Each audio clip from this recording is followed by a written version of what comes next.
О, Дон Пиннок. Hello. Я вас приветствую. Oleg says, I'm happy to greet you. Он говорит, я очень рад вас снова видеть. Я вас снова рад видеть. Yeah, likewise, we are very glad to see you. Good to see you again. Yeah. Okay, what's this about? Давайте. What are we talking about? Да, будем говорить о вашей теории возникновения эпидемий. So, let's talk about your theory of how epidemics start. Coronavirus. В том числе As well. и о животных инфекциях. And about zoonotic infections. Oh, okay. Most of the diseases that we get, humans get, are zoonic. They come from animals, and the worst of the diseases come from animals. How long do you want the gaps for translation? Several sentences, please go on, like 4 or 5, however you feel comfortable. Okay, all right. So if you look at the diseases like SARS, MERS, swine flu, AIDS, Ebola, Marburg, they all come from animals, and they all come from our violation of how we treat animals. So that's the beginning of the answer to your question. И начало ответа на ваш вопрос заключается в том, что большинство самых страшных заболеваний, они идут от неправильной эксплуатации животных нами. Например, SARS, то есть, который сейчас идет, и вот в 2004, который был тоже, также происходит из неправильного использования животных. То же самое можно сказать о птичьем и свином гриппе. То есть это вот начало ответа. Now, this is widely known by virologists, and it always has been known, and there's always been a warning that we have to be very careful eating or dealing with animals, wild animals, that we don't know. We've got used to cows and sheep and things like that, and the people who probably died from diseases linked to those animals died out, and we have resistance to them. But when we clear the forests, when we open up new areas that we should not open up, and start eating wild animals that we have never eaten before, we open ourselves to danger. И эта информация, в принципе, известна многим вирологам по всему миру, и многие люди, они говорили, что нужно быть очень осторожными с новыми животными. У нас есть, конечно, там бараны, коровы, да, то, что мы кушаем, но когда мы начинаем очищать леса, и когда мы начинаем знакомиться с новыми дикими животными и начинаем есть, то мы подвергаем себя еще новым заболеваниям. Да, вопрос. Can we ask a question? Sure. Конечно. Дон Пиннок, у меня как бы вопрос следующего плана. Вы, если позволите, я сегодня немножко буду задавать вам, я бы сказал так, вопросы на грани, провокационные, да. Потому что тема сама, как вы понимаете, очень серьезная, и мне бы хотелось, чтобы вот наше с вами интервью, оно было абсолютно реалистичным, да, чтобы мы не говорили о вещах, взятых из воздуха, да. Это перевести? Да, да. So before Oleg will ask a question, he wants to, make a note. So, would you mind if today's conversation, it's going to be some kind of type of discussion, and if Oleg would be asking certain questions that would be almost provocative, because he wants to get this talk to be as realistic as possible about this thing, because it's very important. Да, так что я прошу меня, так сказать, заранее простить. So Oleg says, I would like to apologize beforehand for this type of question. Лично я вашу позицию разделяю полностью. Because personally, he says, I do totally agree with your position, but... Да. Okay, I'll only answer those questions which I'm able to answer. Я, конечно, отвечу на те вопросы, на которые я смогу ответить. Да, безусловно. Смотрите, мы говорим, что вот, берем мы животное какое-то, которое мы не часто употребляем, скажем, в пищу, да, то есть, например, какой-то неизвестный вид, да, и заболеваем. А откуда нам известно, что люди болеют за болезнями животных? Вот вопрос. Just let's suppose that we have eaten an animal which is very Я rare. не как ученый, я как обыватель задаю вопрос, да? So this question is not like a scientist question, it's like an average person question. So suppose that we ate an animal, rare animal. So where do we know from that people do get sick by animal diseases, by these zoonotic diseases basically? I'm going to answer you in a scientific way. Я вам по-научному отвечу. Да, конечно. The coronaviruses, which we are now involved with, are a particular kind of virus. They only sort of half-life. I'm just going to stop. Sorry. There's a part of the DNA which is called the RNA, and it's not really a full-on life form. It gets inside the cell and it replicates itself. Okay.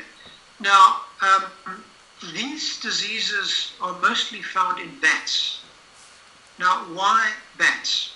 Bats are a very ancient species. They have had to deal with many viruses over the millions of years. And the bats that got killed died of the virus, and the bats that survived had resistance to the viruses. So the first problem is bats. Bats are very dangerous, and but people don't usually get sick from bats. They don't get a virus from bats. They get that virus only when that virus gets into an animal. And the relationship between the bat RNA virus and the animal makes a thing that can jump into humans. And that's well known in science. That's complicated. Sorry. No, it's fine. It's perfect. Он говорит, первая часть ответа, у нас в ДНК есть некий РНК, да, или RNA на английском, RNA. И дело в том, что это часть ДНК, но она заходит в клеточки и там начинает себя копировать в этой клеточке. Дальше мы имеем дело с очень старыми видами. Например, чаще всего все болезни исходят от летучих мышей. Сами летучие мыши, безусловно, мы от них не заболеваем, но они сами опасны, потому что они жили на протяжении миллионов лет. И те мыши, которые выжили, они крайне иммунны к разным болезням. И это известно. Но человек не заражается от мышей, но когда есть мыши, вот этот RNA или РНК и животные, вот эти три вещи, они позволяют человеку заразиться, заболеть. То есть, по сути своей, правильно я понимаю, что кто-то заражается из животных от мышей, например, да? А уже человек заражается тогда, когда он употребляет в пищу этих животных. So, do we understand correctly that, for instance, certain types of animals, they get sick from bats, and then people get sick from eating that animal?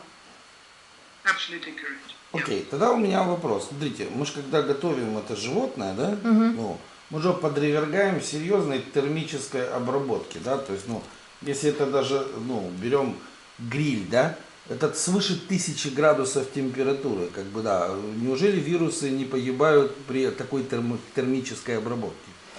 Okay, then, but when we cook the animal, it is prone to thermal process. For instance, if we are making grill, then there are more than 1000 degrees of heat. Wouldn't the viruses die? That's a good question. When you cook something, you prepare it. When you prepare it, you cut it up when it's not cooked. Very often, people will eat raw food in sushi. And the virus might die in the cooking, but very often in the preparation, you get the virus. And also, people are touching the meat in the wet markets in places like China. And then they're touching their face, and then they're touching their mouths. So in the same way that we have to prevent touching our face and distancing now in coronavirus 19, the people dealing with these wild animals when they're in the markets, they should not be touching them. They should not be touching their face. They do. And the virus jumps that way. Очень хороший вопрос. Но дело в том, что когда мы готовим еду, бывает часто так, когда человек не доготовил ее, и она сырая. Или, например, человек употребляет суши, где используются сырые продукты. Также следующий момент, если ее хорошо готовят, то, конечно, вирусы умирают. Но, например, в Китае есть огромные рынки, где люди постоянно трогают в контакте с сырым мясом. После этого они трогают лицо, трогают рот. И сейчас, например, с коронавирусом они тоже трогают мясо, им нельзя трогать лицо и рот, но они обязательно будут трогать лицо и рот. То есть правильно ли я понимаю, что одним из причин возникновения эпидемии на Земле, да, то есть являются вирусы животного, то есть происхождения, когда мы имеем некую комбинацию взаимодействия животных в природе, и потом эта штука попадает в качестве еды в пищу человека, последствия этой комбинации, и человек заболевает, пренебрегая элементарными правилами, гигиены, да? Или поддавшись традициям той страны, где он находится, да? So basically, does this mean that one of the main reasons of why the epidemics occur in the world is because of the certain combinations between animals in the wild, the bats and animals, and then people consume that animal without following the basic standards of hygiene or by following the traditions of the country? Basically, they get sick because of the consuming the meat or being in touch with it. Well, the big problem is really in places like China. I don't know whether you've ever seen or been to one of their markets. It's absolutely terrifying. These places are not clean. They have wild animals in cages that if you want the snake or the dog or the pangolin or the fox, they will kill it in front of you and give you the meat. And they're very dangerous, dirty places. There's not any hygiene. I must say that China has closed down all wet markets in China and closed down 2,500 wild animal farms. Now, so the next question we have to ask is, if they close them down permanently, we might not have another pandemic.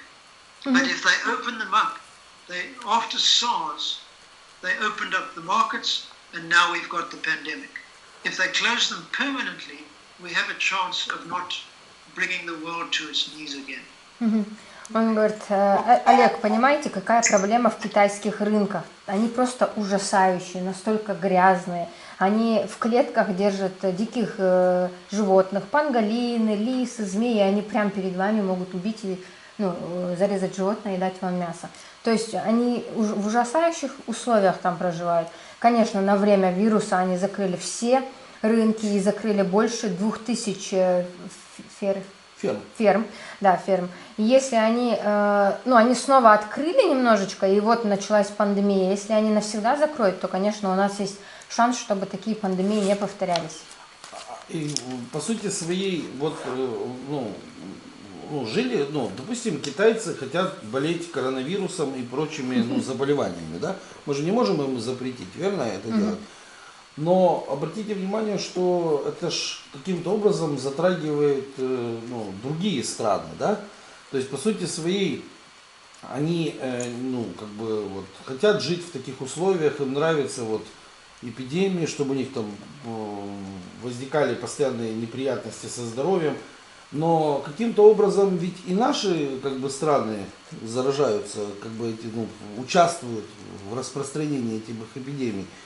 И не кажется ли нам, что наши туристы, которые едут туда, они экзотики ищут, в этом во всем. Им уже надоело там где они хотят чего-то экзотического.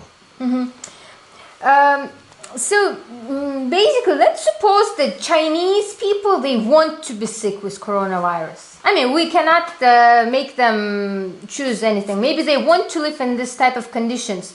However, other countries involuntarily participate in this pandemic, and don't you think that most of the countries, people like want something exotic, they want to go there, they want to be basically vulnerable to such things, they want to try something new?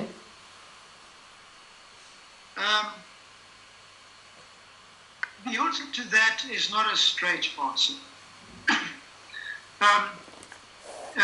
Asian, or particularly Chinese traditional medicine, has been using wild animal products and things like rhino horn for centuries. That's happened, and there will, in those countries, even hundreds of years ago, have been, pardon me, viruses that got out and caused devastation, if you look into their history. So at least half of the answer is that it's traditional to eat these kind of animals.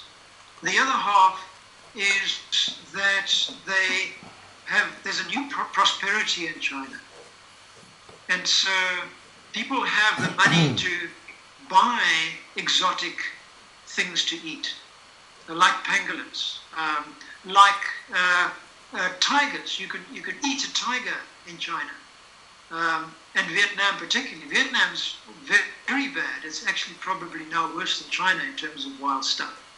So half of the answer is yes, people have the money, it's exotic, they try it out. But the other half is they've been eating wild animals for centuries. Мой ответ будет не прямым, и первая часть это то, что Азия и вот эта часть Китая, они всегда использовали традиционную медицину, и в ней использовали в том числе рога носорогов и разные дикие животные. То есть ответ да, многие люди хотят некой экзотики, поэтому вот употребляют такие вещи. И второе, это, конечно, просто традиция. Они на протяжении очень многих лет некоторые вещи употребляли. И из-за этого, пока они использовали это в традиционной медицине, очень многие вирусы и оттуда тоже были в истории, распространялись. К примеру, в Китае вы можете открыто есть тигра, панголины, и во Вьетнаме тоже. И я считаю, что на данный момент во Вьетнаме ситуация еще хуже, когда речь идет об употреблении диких животных. Давайте поговорим немножко, потому что Китай это общепринятое такое место, не сильно благополучное. Вот, но почему-то все туда стремятся, да, в этот Китай. А вот Вьетнам меня очень интересует. Почему во Вьетнаме-то такой же подход? То есть там тоже огромное количество вот этих экзотических животных употребляются в пищу вот таким вот способом, да? То есть так ли это? So is this true, like is interested in the Vietnam, is it also true that they consume a lot of wild animals, just like in China? Yes, they do. They do. Да, There's a place. There's a place called the Golden. You're grooming, are you? No, it's because it's recording, so everybody should look nice. No, I'm teasing you. There's a place in Vietnam called the Golden Triangle, and the Golden Triangle has these casinos where you can go and find prostitutes, you can gamble, you can eat anything. They keep tigers, you can pick your tiger and they'll kill it for you and you can eat it. You can buy ivory, you can buy rhino horn. There's this whole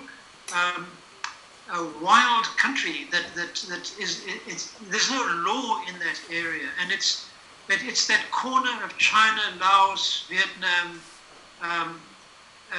and a lot of the smuggling, most of Africa's wildlife, poached wildlife, go via Hong Kong into the Golden Triangle, and from that point it moves into China. So Vietnam is very much a problem in terms of wildlife crime. Да, то есть Вьетнам это огромная проблема с точки зрения преступления диких животных. Дело в том, что во Вьетнаме есть так называемый золотой треугольник. И этот золотой треугольник, вы можете туда приехать, там есть Там царит проституция, вы можете заниматься там, ну, картами или вот азартными играми. Вы, например, можете выбрать тигра, который вам нравится, и они застрелят вам и дадут мясо этого тигра. Там также есть продажи этих рогов, носорогов.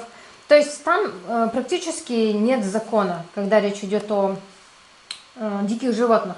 И дело в том, что большая часть африканской дикой жизни, вот этих диких животных, она едет в Китай через Вьетнам, через этот золотой треугольник. То есть с Африки во Вьетнам? So basically, from Africa, they transport the wildlife to China through Vietnam, through the Golden Triangle. Or through Hong Kong. Через Гонконг. Или через Гонконг. То есть, по сути своей, какие-то злые люди в Африке отлавливают животных и незаконно их экспортируют туда, правильно я понимаю? So do you understand correctly that some people in Africa, they illegally basically catch the animals and export them to these countries? China, Vietnam. Africa is losing its wildlife at a terrifying rate. The number of elephants, the average poaching level of elephants at the moment is 3 elephants killed an hour, 24/7. So a huge number of elephant tusks are going out to Hong Kong. But the biggest trafficked animal in the world is a pangolin. Pangolins are more trafficked, millions of them are taken from Africa, and there are also pangolins in Asia.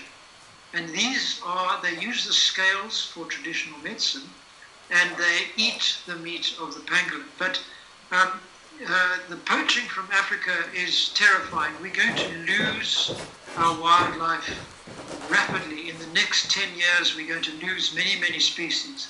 In the next 10 years, we might have lost lions, we might have lost leopards, tigers might be only in zoos, elephants might only be in zoos. So the answer is that there's massive smuggling. You know, my day job is an environmental journalist.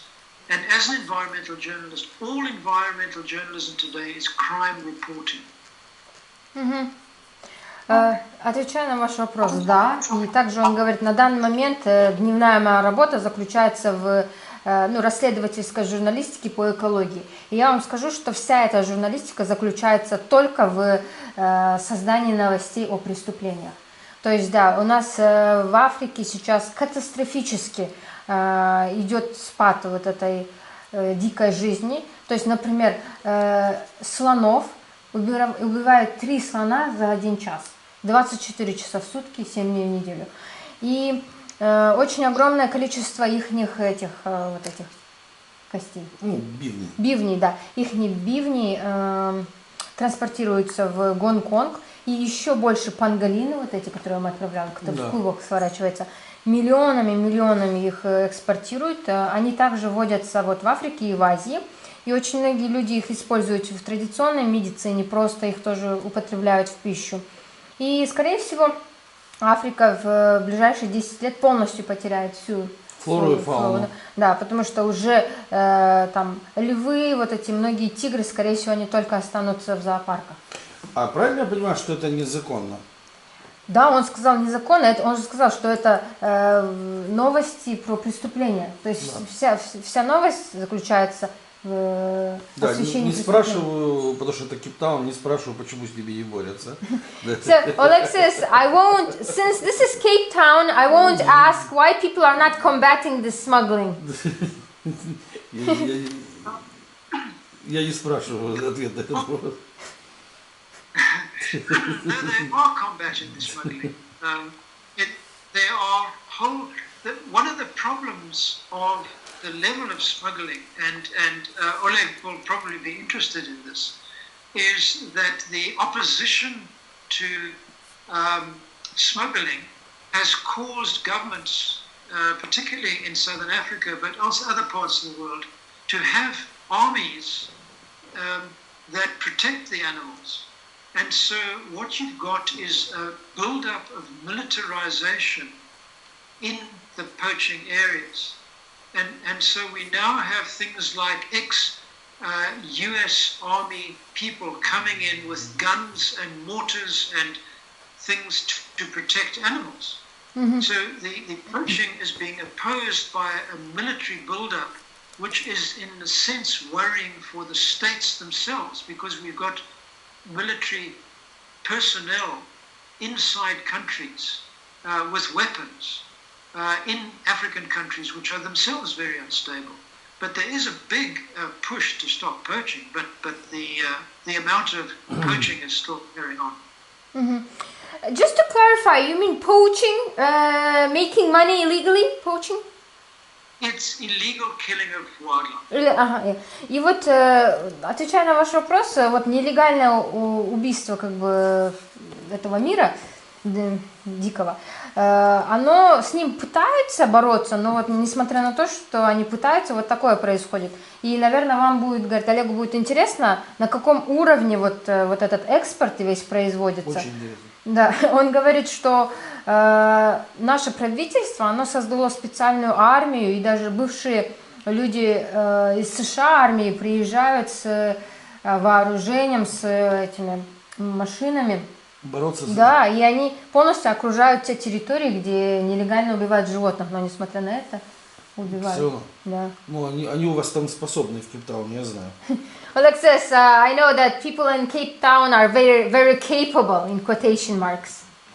Very capable. So they can even just pass this smuggling protection.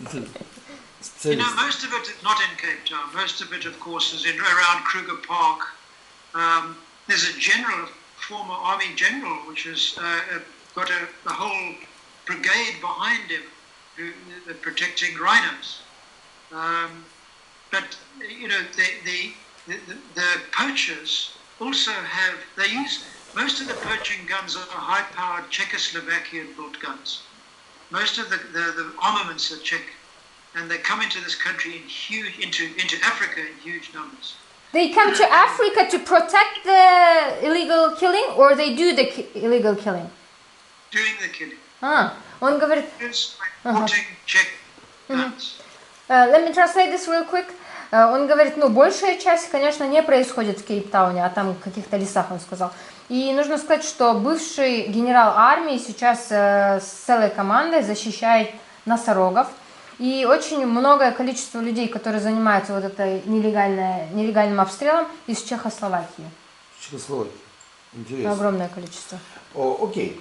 Дон Пиннок, я вас знаю как выдающегося социолога, антрополога после вашего гангстерского города Кейптауна, после вашей книги, это моя любимая книга. И вот у меня вопрос как бы выглядит так. А не замыкаемся мы с вами, вот когда отвечаем на вопросы об эпидемиях, только в рамках антропологии и социологии? Может, еще с точки зрения каких-то других наук нужно задать вопрос? So, Alexis, I want to ask you a question to a very prominent sociologist, anthropologist, because after reading The Gangtown, he says, this is my favorite book, The Gangtown. So his question is that when we are looking at this illegal killing and smuggling of wildlife in Africa, don't we look at this too narrow-mindedly, only by sociological and anthropological field? Maybe we have to take into account other visions to this? На вот это нелегальное убийство. It's a broad question. It's not only being looked at from one angle. There are military strategists that are looking at it, into it. There are political scientists who are looking at the implications. There are economists who are trying to assess how the trade works. There's a whole range of people. It's definitely not anthropologists, not many of them. There are quite a number of criminologists who are looking into this. There's quite a few PhD theses on things like rhino horn trade, ivory, stuff like that. So we in Africa are trying to stem the killing in every way possible. But the wildlife trade is one of the biggest trades in the world, apart from drugs and smuggling people. It's huge. It's a multi-trillion-dollar industry. That's the problem. So countries are up against military, financial, corporate crime. Он говорит, на самом деле не только с этой точки зрения смотрят на это. То есть есть огромное количество людей, которые этим занимаются. То есть военные стратеги, экономисты, политологи. И очень много криминологов, которые занимаются этой проблемой. Кучу PhD работ написаны про вот, торговлю слоновой кости, рогами этих динозавров. I was going to say dinosaurs instead of rhinos. Это рогами этих носорогов. То есть он говорит, это мультитриллионная индустрия, помимо там наркотиков и так далее. Вот смотрите, что получается? Некие иностранцы под руководством каких-то людей, которые в Африке имеют некую криминальную власть, приезжают в Африку для того, чтобы убивать, там, добывать всяких животных, и в том числе и заболевших. В том числе. Потом через Гонконг и экспортируют их в Азию.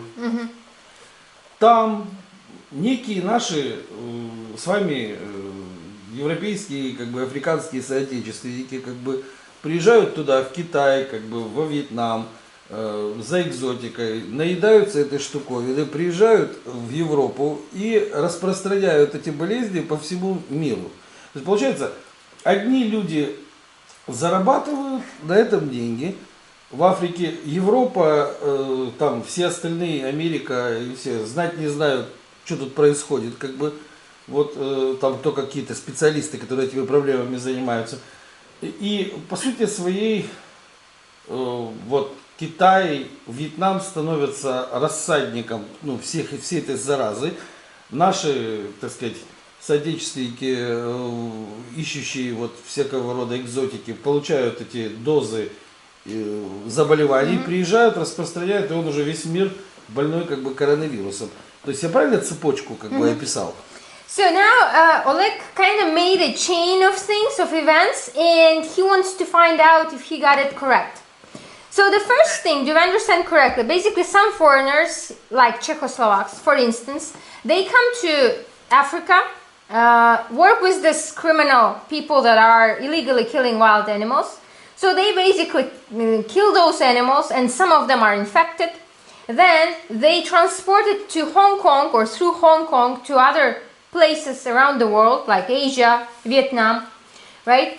And then China, and then people from Europe and other places that want to eat those stuff, they come, figuratively speaking, they eat all these wild animals, and then they spread it around the world, and nobody kind of knows about this, for instance, US and other countries, except like virologists and specialists. So roughly speaking, is this chain correct? It's correct, but it's not as simple as that. Эта цепочка правильно, но она не настолько простая. Окей, давайте посложнее. What happens is there are various players in the process. The first is that there are very poor people in Africa who need money. And they will be asked to find a pangolin or shoot a rhino or shoot an elephant, and they will get some money for that. Now they're so poor that the money that they are offered is huge, but it's not much money really, but it's big for them. So they are local people. Then what happens is you get transporters in the middle. Very often those are Chinese people, because there's a lot of Chinese in Africa. And so they will transport from the place where these animals are killed, they will transport it to a place of departure, which might be Mombasa or Mozambique or some place. So there's transporters within Africa.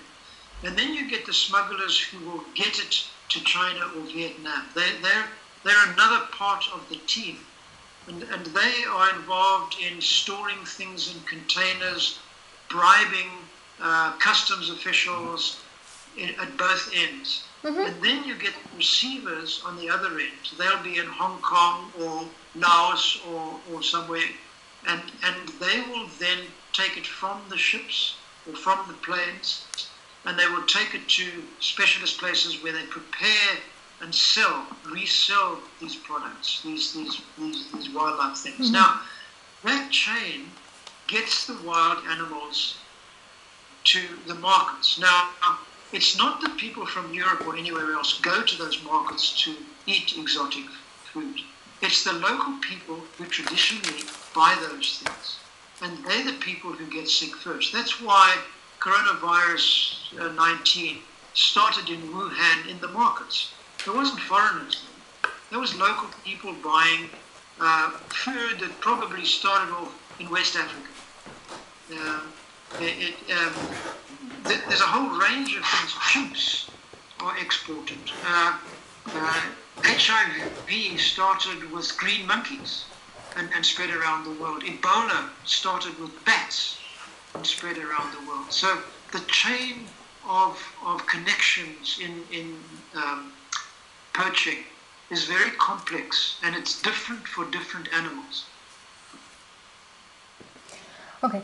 В целом цепочка правильная, но он как бы некие детали объясняет, что здесь очень много разных игроков есть. Например, в Африке очень много бедных людей, которые готовы за небольшие деньги убить там панголинов, слонов и так далее. Для них это огромные суммы денег, хотя на самом деле очень мелочи. То есть это местное население занимается вот этим. Потом эти убитые туши транспортируются китайцами, а китайцев у нас очень много в Африке. Эти китайцы, например, транспортируют через Момбасу или Мозамбик. Дальше другие уже люди, которые являются также частью этой схемы, их упаковывают в определенные контейнеры. Потом отправляют получателям в Лаосе либо в Гонконге, где эти люди подкупают на границах, чтобы их сюда. Да. Потом они отправляются в специальные места, где они отправляются через лодки, корабли или самолеты. Потом, возвращаясь к тому вопросу, кто кушает их, сперва, конечно, их раскупают обычные люди, местные люди. Например, когда коронавирус начался в Ухане, там никого не было, то есть это сперва люди местные начали есть это, покупать. И здесь также приводится в пример, Дон говорит, что, например, такие болезни, как СПИД, тоже в том числе начались из животных, например, зеленые обезьяны. Если мы говорим про эболу, то ее разнесли летучие мыши. Да. Правильно ли я понимаю, что коронавирус имеет не только китайское происхождение, но и африканское одновременно? So could we say, do you understand correctly that when we speak about coronavirus, basically it has not only like Chinese origin, but we can say it has like African origin, because it comes from there. It's hard to be absolutely sure about that, Oleg. How the story got out is that a scientist tips me off that there was a Twitter discussion between some scientists in the States at Baylor College in the States, and they were talking about they had got some pangolins from China, and they were geneticists, and they checked the genome of the pangolin, and they found a 96% match between pangolins and COVID-19, and there's just to make sure, do I understand correctly that geneticists in the U.S. in Baylor College, they got the pangolin from China that was imported from Africa? Those particular pangolins were not African. Mm-hmm. They were Asian pangolins, and they don't get the pangolin. What they do is that there's a Chinese agricultural college that logged the genome. You can look, you can read the genome, and it becomes a thing you can transport digitally. It's a digital. The genome can be transported digitally. So these guys at Baylor, Joseph Petrosino is the guy. He looked at a whole lot of animal genomes that came out of China. And they were looking at other things. And one of his colleagues said, why don't we look at pangolins? They looked at the pangolin, and they found an almost direct match between COVID-19 and the genes of pangolins. And so that's how then they contacted the college in China, and I contacted them. I tracked them down, and I said, look, this is terribly important. I can't wait for you to write the scientific paper and get people to assess it and peer review and everything. I want that information now because we're on the edge of an explosive pandemic. And this was back in February, I think. And they said, okay, we'll give you this information because we think it's important. And that's how the link between pangolins and COVID-19 got into the world. Ours was the first story, and it went viral. It went all over the world. Your story? It broke the story. It had 450,000 hits in 48 hours. And so that was the beginning of the discussion about pangolins as being the vector for COVID-19. Тут интересная вещь. То есть Дон рассказывает, как вообще эта идея пришла и вообще что произошло. То есть он был первым человеком в мире, который об этом начал говорить. Дело в том, что оказывается, отвечая на ваш вопрос, он говорит, очень сложно быть уверенным в том, чтобы сказать, что это в том числе африканский вирус. Оказывается, в Бейло колледже в США генетики изучали гены пангolина. И как они это изучали?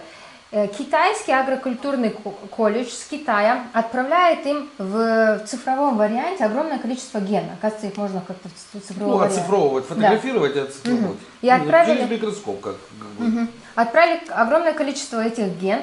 И некий человек, Джозеф Петросино, он сказал, а почему бы не рассмотреть гены этого пангolина?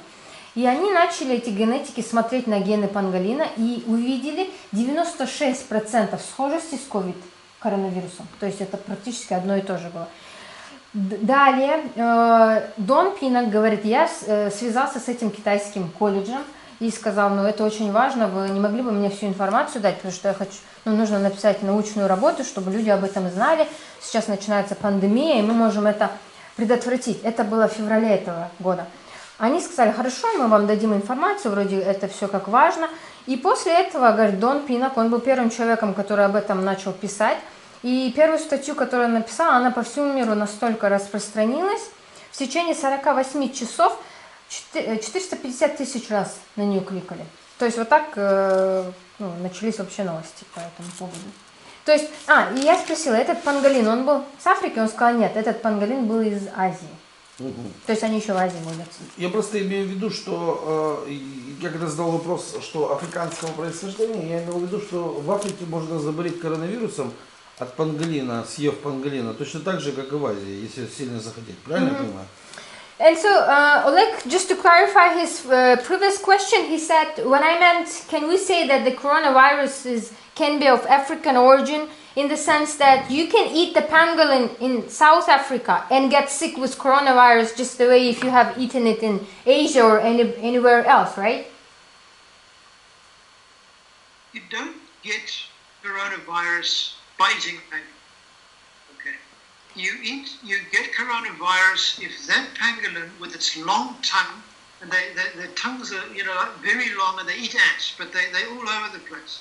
So the way the coronavirus would have got into the pangolin is that it would have eaten by mistake bat shit. Okay? And so that combination, bat to pangolin to person, doesn't necessarily happen with all pangolins. It happens only when that situation occurs. All right? Okay. So you got that?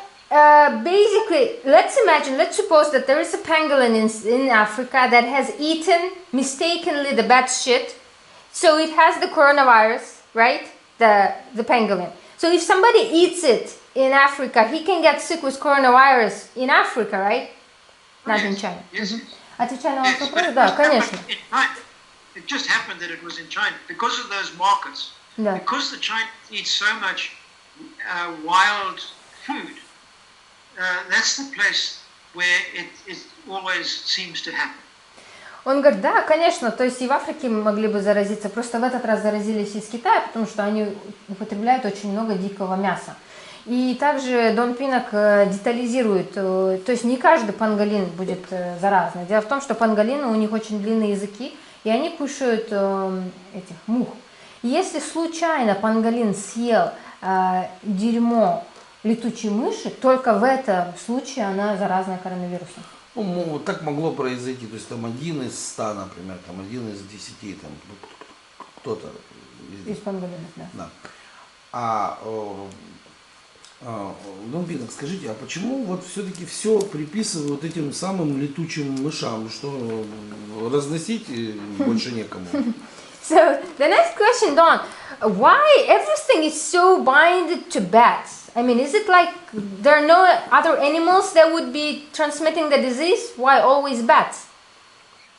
Well, it's not always only bats, but it's very often bats. Why? And the reason is that bats are extremely old species. They are one of the oldest species. They're one of the oldest mammals in the world. And they have been around for millions and millions of years. And so they've had a long time to get resistance to viruses. And so the viruses will be in them, but they don't get sick from it. They've got a resistance to viruses. So the viruses don't bother the bats. But as soon as those viruses get into other animals, those animals, including humans, get sick. Because we don't have the resistance. The pangolin will get sick, and we will eat the pangolin, and we will get sick. Дело в том, что летучие мыши одни из самых старых видов, и очень много времени было, когда они смогли выработать иммунитет к разным вирусам. Но панголины не имеют этого иммунитета, люди не имеют, некоторые животные не имеют. И не всегда не всегда они разносят, чаще всего летучие мыши. Вот, получается, вот смотрите, это вот животная версия, а мы не хотим рассмотреть человеческую версию, что вирус дело рук человека, а не животных. Что его создали где-то в лаборатории, специально распространили, да? А заразить можно было кого угодно, и панголина, и мясо на рынке. То есть, это же, если это диверсия, то это по-разному делается. Don, so now we have spoken that the animal would be the source of the coronavirus in this particular case. Why don't we look at maybe that the source would be a human being? For instance, some people might have made a diversion by preparing basically the virus in laboratories, and then you can make anybody sick, pangolins, anybody. Yeah, there's quite a lot of stories going around about the coronavirus was manufactured in a laboratory in China in order to infect the world. That's a typical Donald Trump approach to the world. Really? Always look for the enemy, and often China's the enemy. And there are lots of films that have this virus thing that's made in a laboratory and kills half the population. But if the science says something else. The science says that this is definitely a vector out of a horseshoe bat into probably a pangolin into humans. The conspiracy theories are all over the place, but they're nonsense. They're nonsense. По мнению Дона Пиннока, безусловно, такие теории конспираторские, они везде. Конспирологические их очень много, но он считает, что это чепуха. Это подход Дональда Трампа, которого, я так понимаю, он не сильно любит из его тона. То есть многие люди, есть такие истории, что считают, что этот вирус был разработан в лаборатории в Китае для того, чтобы убить большое количество людей. Но наука говорит другое, и я просто считаю, что это чепуха. В любом случае этот вопрос должен задать, потому что я как и вы, смотрю на это с научной точки зрения, большинство людей как бы смотрит на это с обывательской точки зрения. И, в общем-то, по сути, вы эту версию, правильно я понимаю, считаете ненаучной. So basically, Oleg says, well, I had to ask this type of question because, I mean, we have to look at this thing from different viewpoints. And do you basically consider that this, the version that the virus was manufactured in the laboratory, this is not scientific version? It's not science. Нет, это Это не не научный, но научный, окей. Тогда у меня еще один вопрос по поводу Соединенных Штатов Америки. Соединенные Штаты Америки такая вроде как бы могущественная страна, и так она спасовала перед коронавирусом, я имею в виду, вот они не знают, что вроде как с этим делать, и Дональд Трамп всякие глупости говорит, как вы говорите, и делает, как бы, почему такая реакция, что нельзя взять и локализовать это заболевание, то есть несколько правильных действий, и все бы пришло бы в норму, как бы. И, возможно, не понадобился даже никакой карантин, это, по сути. Но вот и Европа показала себя совершенно неспособной в этой ситуации, и Америка. Почему, вот с вашей точки зрения? So, Don, another question, if you don't mind, about the U.S. Allegedly, this country is considered to be like very powerful, right? However, when we look at the current state of affairs, what is the reason they were not able to localize this virus? I mean, it would have required several simple steps. And the same thing with Europe. I mean, why do you think they were not able to localize it? If you look at the various ways in which countries have dealt with coronavirus, what you find is there are various ways of looking at it. Sweden has said that people must keep distance and they must look after themselves, but we're not going to lock down. That's one version. You get other versions like South Africa that is locked down completely. We cannot walk around the streets except to go to the shop. And except you.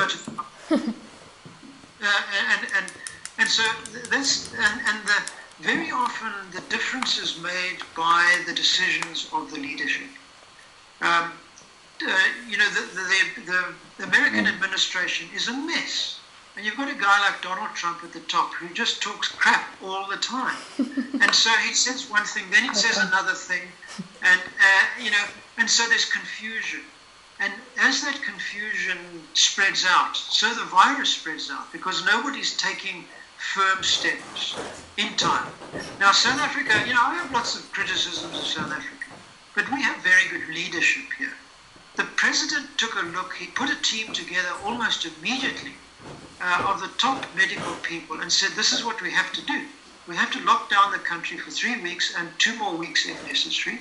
We have to have social distancing and we have to have testing. And so we have very low coronavirus.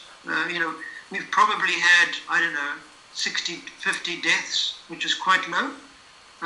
We've maybe got 4,000 people. The United States has already had 100,000 deaths. So it depends on the leadership. Britain also has a stupid leader who kind of this way and that way, and finally they brought down the lockdown. But the Prime Minister was already in hospital with COVID-19 by that stage. So, it depends on the reaction of the countries. Now, the lockdown of countries is not to stop the virus. The lockdown of countries is to flatten the curve of the virus so that you can get your hospitals and doctors and everything's in place. Now, we lock down at the moment, but we expect the peak to be in a month's time. But by then, we will have everything in place to deal with it. We didn't have anything in place 3 weeks ago. We now are putting the stuff into place. So lockdowns are not about stopping the virus as much as getting ready for the peak virus. That makes sense? Yes, yeah. Он говорит, первое, нужно сказать, что чаще всего власти, мы же сказали, что якобы США очень сильная страна, чаще всего эта власть или сила, она очень тупая. И Дело в том, что каждая страна по-разному реагирует на это, а Дональд Трамп, я считаю, он что постоянно говорит дерьмо, и вот какая-то непонятка постоянно в стране, и пока непонятка происходит, этот вирус распространяется. И, к примеру, вот многие критикуют Южную Африку, но у Южной Африки есть очень хороший лидер, и этот лидер, он сразу же закрыл страну на карантин на 3 недели. И у нас настолько мало количество заболеваний коронавирусом, 4000 и 60-50 умерших людей. Это очень мало. Конечно, в этот момент в США 100 тысяч людей уже умерло. И также говорит, например, у каждой страны разный подход. В Швейцарии они не закрывали ничего вначале, говорили просто нам нужно держать дистанцию. То есть он говорит, что карантин или вот закрытие страны требуется не для того, чтобы остановить распространение вируса, а просто для того, чтобы вот эта линия заражения, она выровнялась, чтобы люди успели подготовить там больницы свои, все условия для того, чтобы справиться с пиком этого вируса. И вот сейчас, например, в Южной Африке, то, что мы 3 недели назад не были готовы, а сейчас больницы и все остальное, все приготовились для того, чтобы справиться с этим пиком. Например, когда мы говорим о Британии, я также считаю, что у них очень тупой лидер, который вовремя не принял мер. Последний вопрос, он как бы выглядит вот таким вот способом. То есть получается, если в Африке, я так думаю, при вашем лидере все-таки справиться с экспортом животных, наверное, когда-то удастся, в каком-то виде, в каком случае крайне осложнить им жизнь и затруднить этот экспорт, да, то в Китае справиться с тем, что они будут есть панголинов и летучих мышей, мы ничего не сможем. И мы ничего не сможем сделать также с европейцами и южноафриканцами, которые будут летать в Китай в отпуск и так далее и тому подобное, искать экзотики. То есть получается, что если это непредотвратимо, получается, что мы будем постоянно иметь все новые модификации вирусов и новые пандемии в мире. Правильно я понимаю?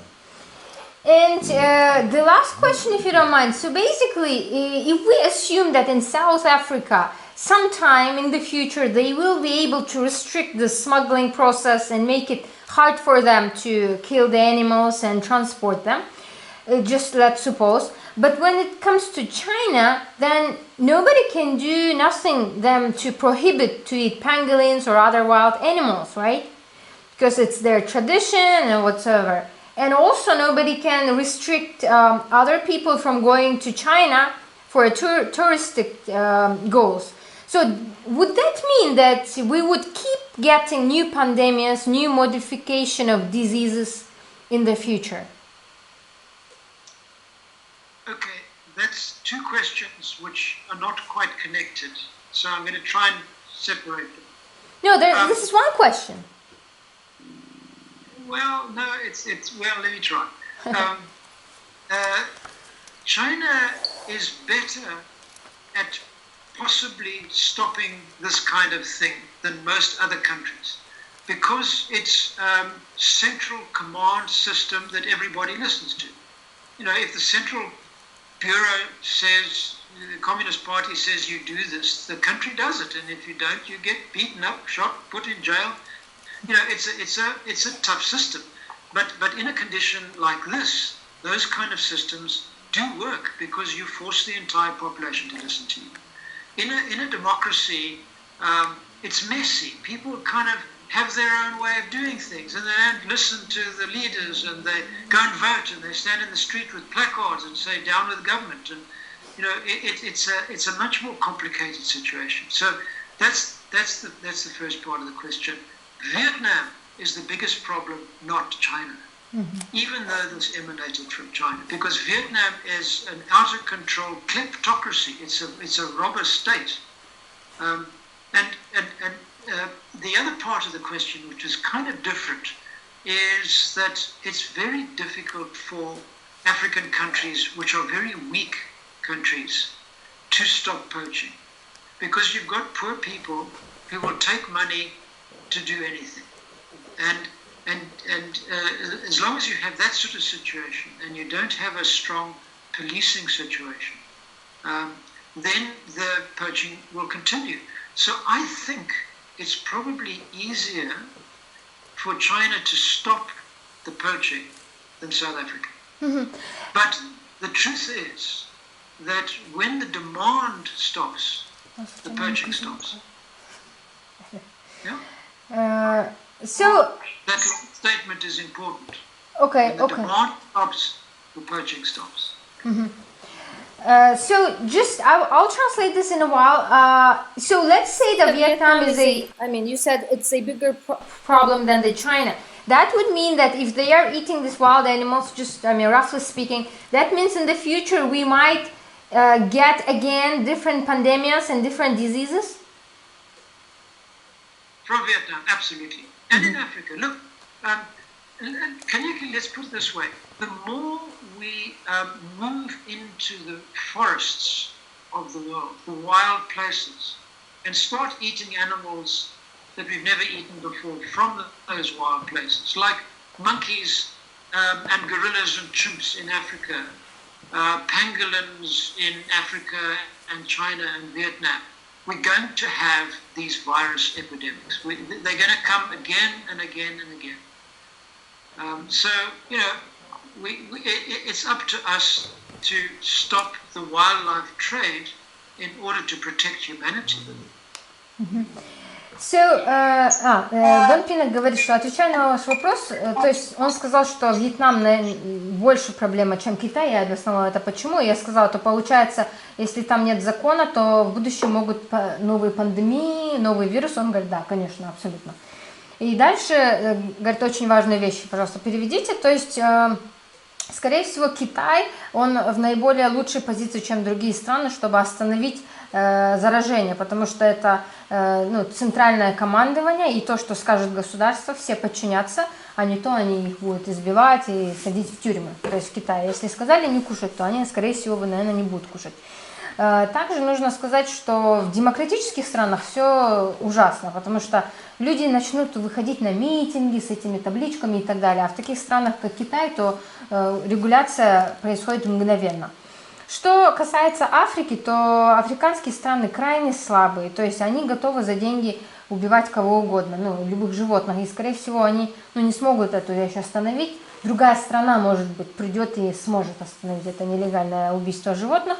И также очень важно, говорит, скажите, что вот эта вся вещь с убийством животных может остановиться только тогда, когда не будет на это спроса. Вот. Про Вьетнам, то есть это страна, где клептократия, он сказал, где нет никакого закона, где полнейший бардак с этими животными. Вот. То есть, по сути, сегодня мы можем сказать, что Вьетнам это центральная проблема. So basically we can say that currently, when it comes to spreading of things, of the viruses, Vietnam is the central problem. No, I mean, at the moment, coronavirus came from China. Нет, в целом. Yeah, but Vietnam is less in control and more likely to continue with smuggled wild animals than China. China has got a fright. Yeah, we do They understand. have banned all wildlife. Yes, we do understand that in this case the coronavirus spread it from China, but in general, so basically Vietnam is a place that is not regulated at all. I would say this, that the next pandemic is going to come from one of two places, either Vietnam or West Africa. Он говорит, я скажу так, что следующая пандемия, которая будет, она либо будет из Западной Африки, либо из Вьетнама. Окей. Огромное спасибо за то, что он мне помогает разобраться в проблеме пандемии мировой. И встретимся на конференции. Да? So Don, thank you so much for your time. And Alexis, thank you so much for helping him to understand this pandemic. And see you at the conference. Fantastic. Great to talk to you. Cheers, Oleg. Я очень рад был поговорить с вами. Yes, bye. Have a great evening. Bye-bye. Thank you. Thank you, you too.